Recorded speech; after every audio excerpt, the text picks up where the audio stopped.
Hey Parademons, I'm the Comics Kid 2099 here to discuss the two-part series finale of Superman the Animated Series, titled Legacy. If you haven't seen the episode, then what are you doing here? Go watch it while I sum it up for the people who don't care about spoilers. We open with Darkseid's forces, led by a masked soldier, laying siege to an alien world. Turns out it's Superman calling Darkseid father. Darkseid offers Superman his own world for his efforts, Earth. But Superman has these bad dreams that are actually memories from before Granny Goodness wiped his mind. Meanwhile, on Earth, we see that Supergirl is using Superman robots to make people think that Clark Kent and Superman are not missing. But Lex Luthor isn't fooled, and he forms an alliance with General Hardcastle when Superman comes in with Darkseid's army to invade Earth. But as Luthor and Hardcastle attack Superman, he regains his memories, and after he and Supergirl escape the military's prison with the help of Lois Lane, Superman returns to Apokolips and hands Darkseid a whooping. But it's all moot, as the people still want to nurse Darkseid back to health. On Earth, the people no longer trust Superman, and he and Lois kiss. Cue credits. Wow, what a way to end this series. I don't know if I have any complaints about this, other than we don't get to see any of the pieces of this story again for 3 more years when we get the Justice League Season 2 premiere. And even then, it's another year before we get to see the Cadmus stuff that picks up with the military no longer trusting Superman after this episode. Don't get me wrong, this is a fantastic finale, but after the way things end, I desperately want to see more. But I guess it's better to see these subplots explored more in another series than to be ignored completely if things hadn't been continued again in Justice League and Justice League Unlimited. In the DVD commentary for the second part of this episode, Bruce Timm said part of the original pitch for this series involved the people of Earth not really trusting Superman, and that Superman would have to earn his trust. But president of DC Comics Jeanette Kahn vetoed this and said that people would like Superman. Personally, I disagree. I can see why they decided not to have this be part of the entire series, as Superman is supposed to be a beacon of light and positivity, and you don't want a conspiracy of distrust covering your entire Superman series. But in real life, I lean a lot more toward pessimism than I do optimism, and I know if a god alien as strong as Superman suddenly manifested in the real world, I wouldn't immediately trust him. Still though, I'm glad we got to see those seeds finally planted in the series, even if it was in the final episode. And I'm actually really okay with this episode being as bleak as it is, even in the final moments. Superman is a beacon of light and positivity, yes, but things shouldn't come easy for him. If the people don't trust him, he needs to work to earn that trust back.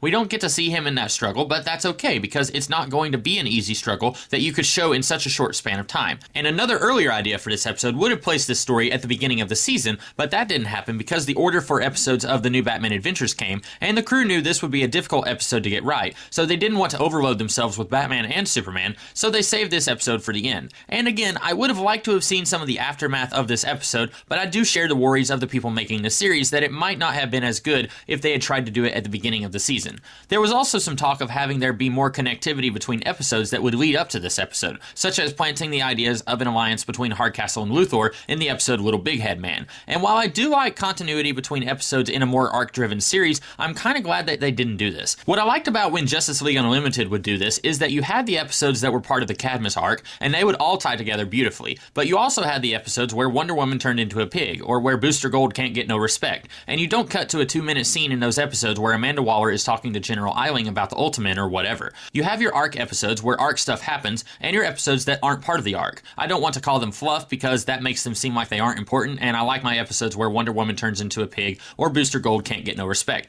But taking things back to Superman, I already had a few problems with the episode Little Big Head Man, and I wouldn't want to compound those problems by shoehorning a scene that does nothing for that episode in terms of narrative or theme, and only exists to foreshadow this episode. If you wanted the Superman-Darkseid rivalry to be more present throughout the series, and put more of Superman clashing with the government like he did in the Promethean, that would be fine, but just choosing an episode to put a scene in because it precedes this episode would not have worked. And speaking of how they could have used continuity a little bit more, I talked about this when I reviewed the episode Unity, but it would have been nice to have seen Supergirl a little bit more in between her introduction and the series finale. When she meets Luthor, there should either A, be real tension that you can cut with a knife, or B, Luthor should be trying to get her on his side, and failing probably. We don't need a bunch of subplots introduced in this series finale. But these two haven't met before, and I get the feeling the only reason Supergirl doesn't like Luthor is because Superman doesn't. But the hatred should be so thick that I can't even see my hand in front of my face. Or Supergirl thinks that she can trust Luthor, kind of like a nod to the Matrix Supergirl of the 1990s who was allied with Luthor Jr., who is really Luthor Sr., and she confides in Luthor that Superman is gone. Maybe she knew about Superman going to investigate the satellite that Darkseid used to capture Superman, and Supergirl needs Luthor's help finding Superman.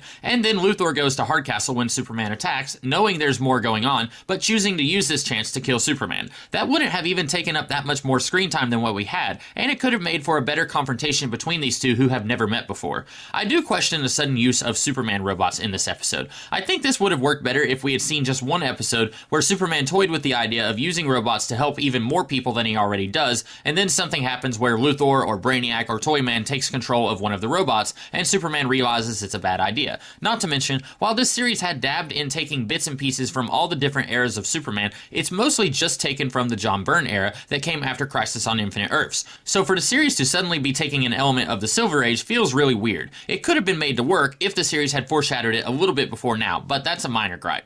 Overall, I love this episode. A really great finale to a series that didn't always deliver, but when it did, it really packed in that extra punch. I hope you guys liked this episode as well as I did, and the review. And if you did, be sure to like, share, comment, and subscribe. And next week, I'll be doing another DCAU movie that I've never talked about before, so look forward to that. And then after that, I'll be talking about another animated series, so look forward to that also. In the meantime, I'll see you guys later. Have a great rest of your day.